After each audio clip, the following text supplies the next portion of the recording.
제가 종종 언급하는 예화가 있습니다. 어느 분께서 평생 잊지 못할 체험담이다 하면서 어떤 올간지에 기록을 해놓으셨는데, 제가 그 글을 읽으면서 참 인상이 깊어서 이번 수요 기도회 때도 말씀을 전해드립니다. 그분이 어느 날에 이제 한 번은 서울에서 춘천으로 가는 기차에 탑승했습니다. 딱 좌석에 앉았는데 그 옆에, 그분의 좌석 옆으로 한 꼬마 아이랑 고등학생으로 보이는 여학생이 앉았다고 합니다. 그 둘이 열심히 재미있게 대화를 나누는 것을 보면서 흐뭇했는데, 조금 더 집중해서 들어보니까 그 대화에서 아주 재미난 이야기를 듣게 됐습니다. 꼬마는 그 여학생의 동생인 듯 했는데, 그 꼬마가 누나에게 대뜸 다음과 같은 질문을 했다고 해요. 누나, 하나님은 언제 죽으셔? 하나님은 언제 죽으셔? 꼬마가 그런 대답을 했대요. 질문을 했대요. 정말 어린아이다운 발상이지 않겠습니까? 여러분은 만약에 이런 질문을 손주들에게 듣는다면 뭐라고 말씀하겠어요? 할머니, 할아버지, 하나님은 언제 죽으셔? 왜냐하면 인간은 다 한계가 있어서, 생명의 한계가 있어서 죽으니까 그것을 생각해서 말하는 거거든요. 하나님은 언제 죽으셔? 그러자 그 여학생, 누나가 되는 사람이 다음과 같이 대답했다고 합니다. 하나님은 우리가 서로 사랑하지 않을 때 죽으셔. 왜냐하면 하나님은 사랑이시기 때문이야 라고 대답했다고 합니다. 여러분, 참 이 여학생 누나의 답변이 참 인상 깊지 않습니까? 이 체험담을 쓴 사람도 참 그 순간에 머리에 무언가를 강하게 얻어맞는 듯한 느낌을 받았다고 합니다. 교리적인 것을 차치하고 정말로 이 여학생이 한 말이 큰 의미 있게 자신에게 다가왔기 때문에, 하나님은 사랑이기 때문에 우리가 서로 사랑하지 않을 때 하나님은 죽으셔 라는 그 여학생의 말이 참으로 인상 깊게 받아들여졌기 때문에 평생 잊지 못할 체험담이다 라고 고백하고 있습니다. 저도 이 묵상집을 보는데 참 이게 깊이 와닿더라고요.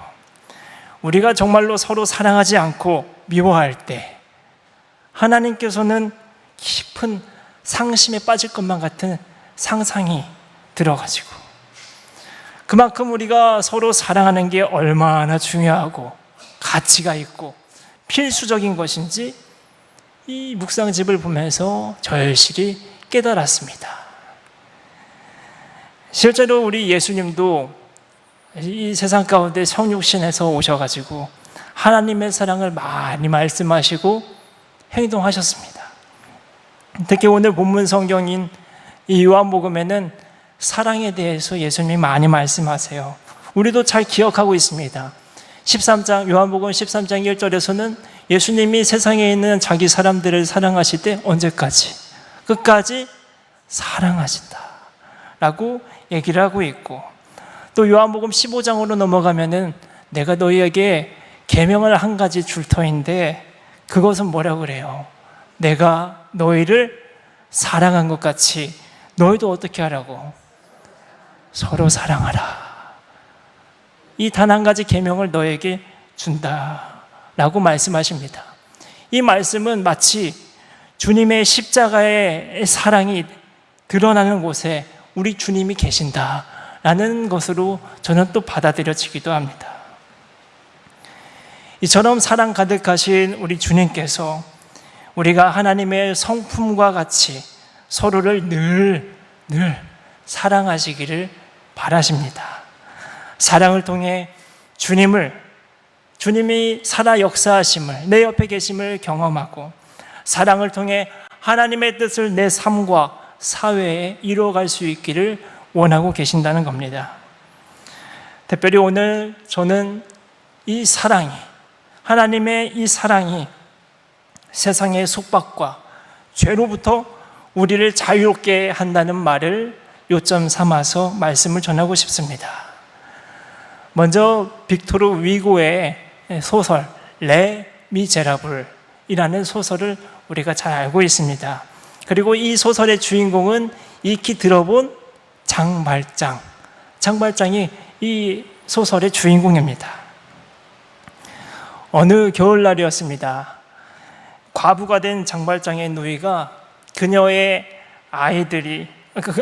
누이와 그녀의 아이들이 쫄쫄 굶주리는 것을 장발장이 목도했습니다. 참 마음이 아팠습니다.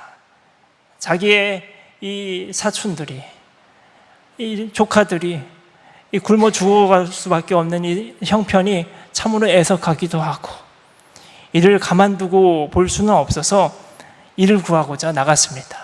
그런데 겨울철이니까 일이 잘 안 구해지는 거예요. 그래서 결국 한 가지 생각을 합니다. 저기 빵집이 보이는데 빵집에 가서 빵 조금만 도둑질하자 라는 생각을 합니다. 그래서 빵집에 가가지고 빵 2덩어리 3덩어리도 아니에요. 딱 빵 1덩어리만 훔칩니다. 훔치는데 결국 경찰한테 잡히고 말아요. 이 도둑질로 장발장은 5년형을 선고받습니다. 빵 하나 훔친 것으로 너무 억울합니다. 해서 장발장은 감옥 생활하는 내내 탈옥하고자 많이 탈옥을 시도합니다. 그러면서 계속 붙잡혀요. 그러니까 이제 형량이 어떻게 되겠어요? 계속 늘어나는 거예요. 5년이었던 형량이 19년으로 늘어났습니다. 그렇게 장발장은 감옥 생활을 19년 동안 하다가 출소하게 됐습니다. 19년이라는 긴 세월이 지난 후에 장발장은 이제 사회로 나와 새 삶을 살고 싶은 마음이 가득했을 거예요. 그런데 지역사회에서 주민들이 바라보는 장발장은 이미 전과자였습니다. 범죄자였습니다. 그리 낙인 찍혔어요. 자기 스스로는 나 빵 1덩어리밖에 안 훔쳤어요. 나 그렇게 큰 잘못하는 범죄자 아니에요. 생각할지 모르겠지만은 남들이 볼 때는 도둑놈, 그리고 탈옥범, 이미 그렇게 낙인 찍혀 있었습니다. 그러니까 출소 뒤에도 제대로 된 직업을 구했겠습니까? 못 구해요. 직업 하나 제대로 구하지 못합니다. 잠잘 곳도 마땅치 않아서 여관문을 두드려요. 여관문을 두드리는데 여관 주인도 장발장 얼굴 보자마자 문을 닫습니다.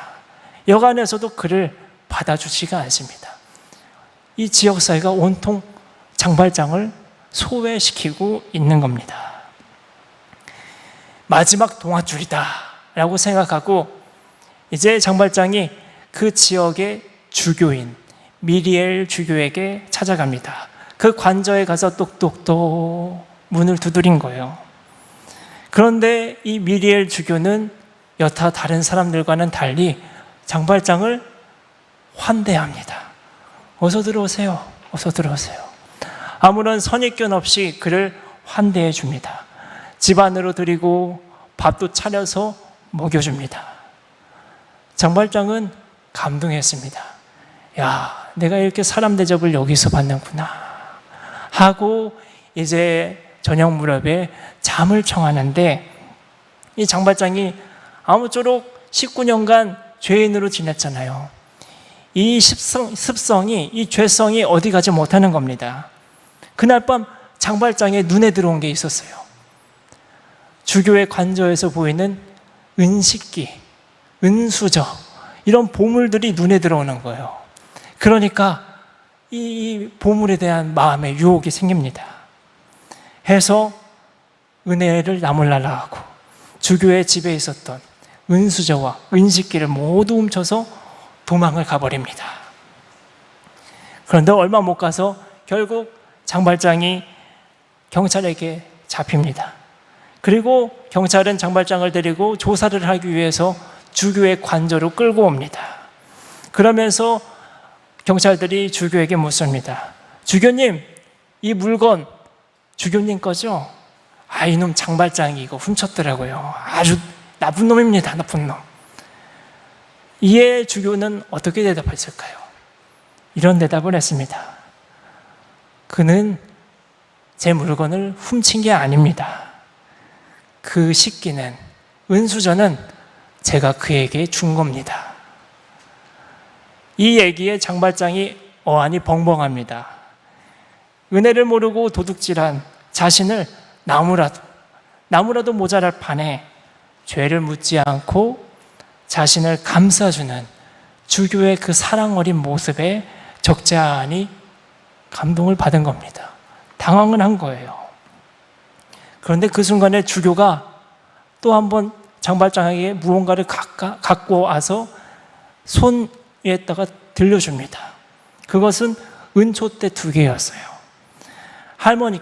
고모 할머니께서 그 주교에게 남겨준 보물과 같은 유품인데 이거는 왜 두고 가셨나요? 하면서 그 은촛대 2개를 장발장에게 그 손에 들려준 겁니다. 그러면서 귀에 속삭이며 하는 말이, 장발장 씨, 정직한 사람이 되기 위해서 이 은을 사용하세요 라고 얘기합니다. 이 일은 장발장의 인간성을 완전히 뒤바꾸게 하는 하나의 큰 사건, 계기가 됩니다. 여러분, 이 레 미제라블이라는 소설의 내용에서 장발장을 바꾼 것은 법이었습니까? 윤리적인 지침이었습니까?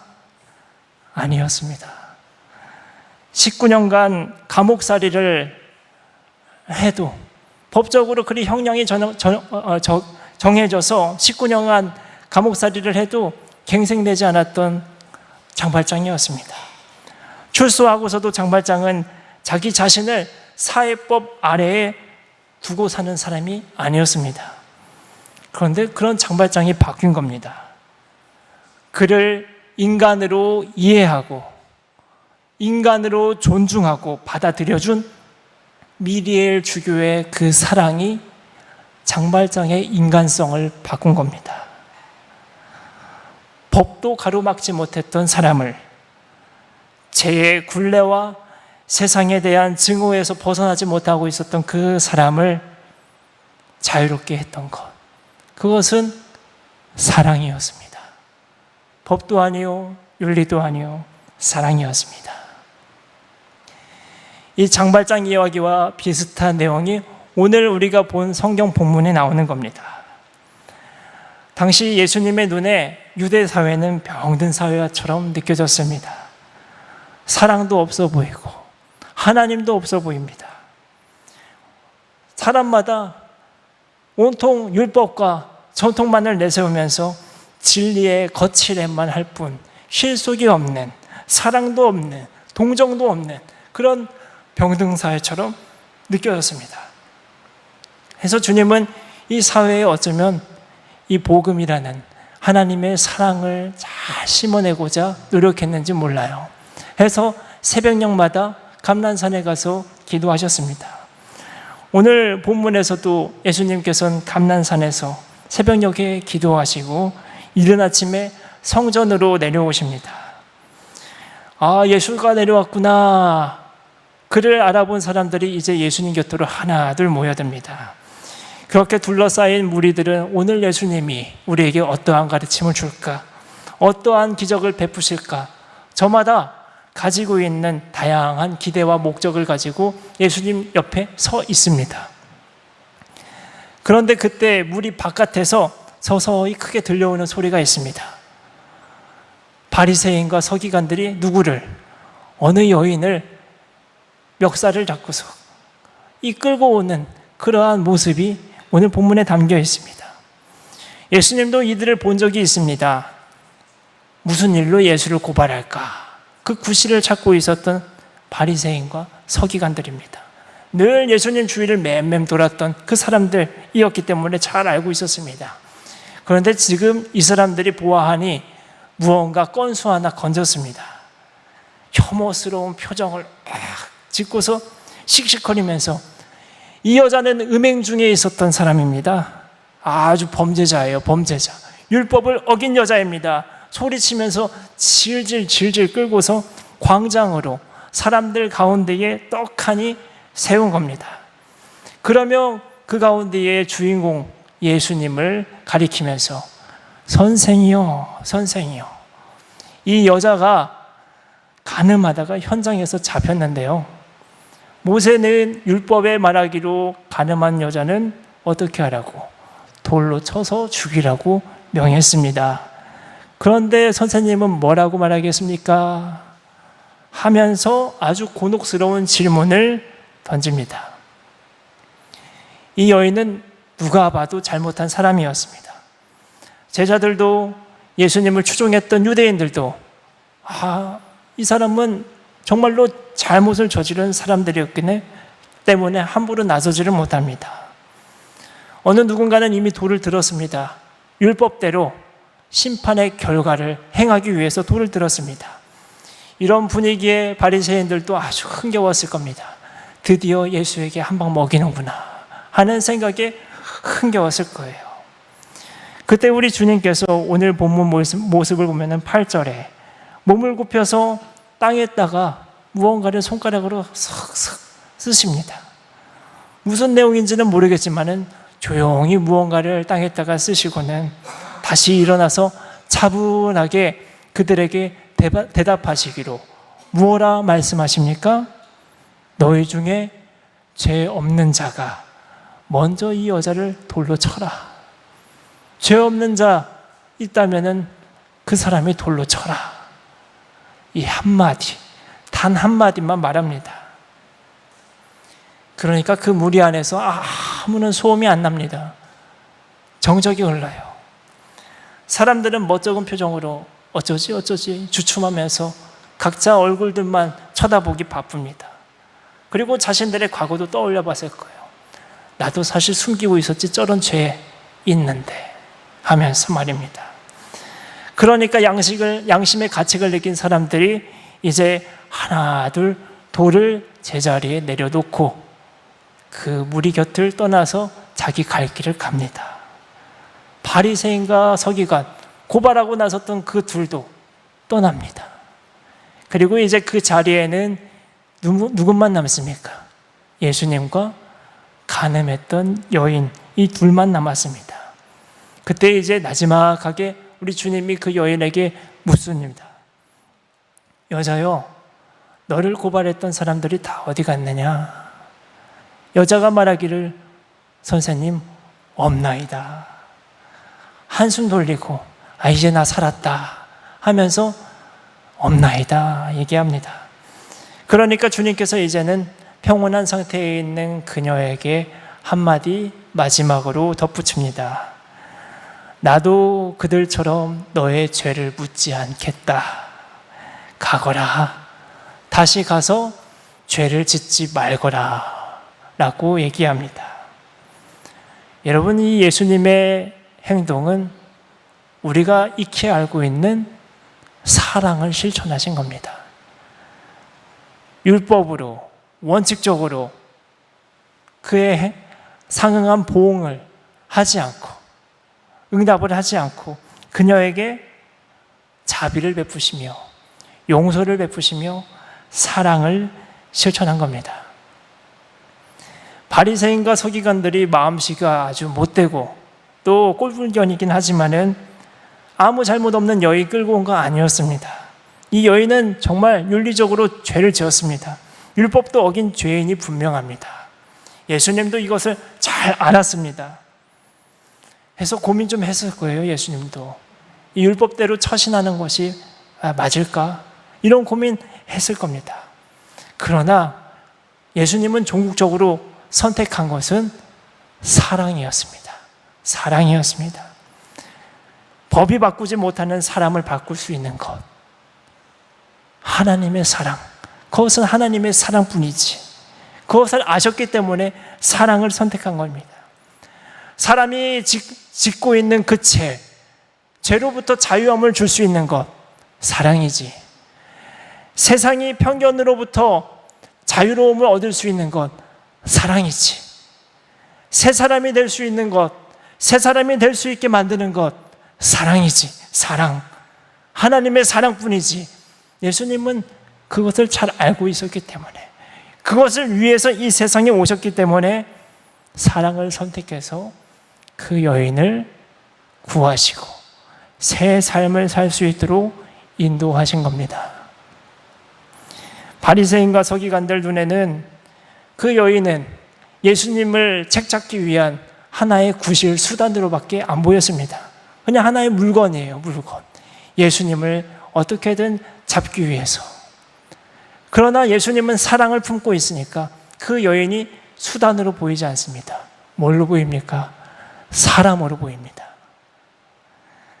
예수님에게 이 여인은 이해해줘야 되고 존중해야 하고 하나님의 자녀로서 받아줘야 할 피조물, 인간이었습니다. 이제 이후의 여인의 삶은 어땠을까요? 그것은 성경에 기록되지 않아서 잘 모릅니다. 그러나 아마 이 여인도 아까 예화로 들었던 장발장, 그 사람과 같이 아주 갱생된 새로운 삶을, 거듭난 새로운 인생을 살아갔을 겁니다. 단언컨대 예수님의 사랑을 통해 자기 죄로부터 자유를 얻고 하나님의 자녀다운 새 삶을 살아갔을 겁니다. 오늘 요한복음 8장 이 본문은 이 가늠한 여인이라는 내용을, 이 흐름을 끝까지 잘 이어가면서 우리가 잘 알고 있는 8장 31절, 32절 구절로 넘어갑니다. 그 말은, 그 구절은 무엇입니까? 너희가 내 말에 거하면은 참으로 내 제자가 되고 진리를 알지니 진리가 너희를 자유롭게 하리라. 이 구절로 넘어가는 거예요. 근데 이 구절로 넘어가기 전에 첫 8장의 이야기가 가늠한 여인의 이야기입니다. 같은 8장에 위치한 오늘 본문에서 예수님이 우리에게 보여준 행동과 들려준 말, 그 한마디는 사랑이었습니다. 그래서 오늘 저는 요한복음 8장 31절, 32절 말씀이 이렇게 의역되어 있는 것처럼 느껴집니다. 너희가 내 사랑 안에 거하면은 참으로 내 제자가 되고 참 사랑을 알게 되고 그 사랑이 너희를 자유롭게 하리라. 이 가늠한 여인과 그 뒤에 나오는 구절을 같이 생각해 보면은 이런 식으로 의역이 되기도 합니다. 여러분, 서로 사랑하시기를 바랍니다. 미워하고 증오하고 또 사람을 깎아내리기에는 우리가 사는 이 짧은 인생이 너무 아쉽습니다. 아까운 시간입니다. 하나님께서 허락하신 지상의 이 세월을 살아가는 동안에 여러분, 하나님 안에서 서로 사랑하십시오. 그 사랑이 우리를 세상의 모든 것으로부터 자유롭게 할 것입니다.